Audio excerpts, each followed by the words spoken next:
Mga idol, ay buntag. At ay Dios nga Batman to NZ.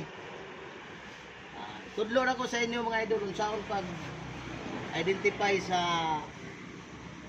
ignition coil o spark plug nga defective. Ingani.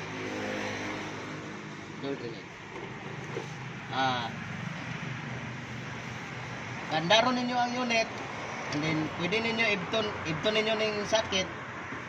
Kung mo-react gani siya, it means nga one siya, good siya. Pag ibot ninyo sa sakit nga wala siya reaction, kana siya defective na. Kung wala sa ignition coil, nasa spark plug. Karon kung para mahibalan gid ninyo nga ug asa gid ang daot spark plug ba o ignition coil, basic lang kay mga idol.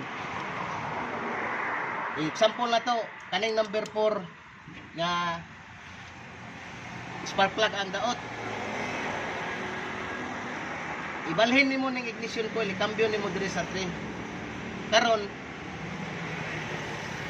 pag mubalhin gani ibalik nimo saksa nga mga sakit. Pag mubalhin gani siya diri sa 3, nagpasabot walay daot ang spark plug, ang daot ang ignition coil. So, ingana lang mga idol, basic ra kayo pag-identify ani. So, kana lang, daghang salamat. Ota, makahatag nig kuan.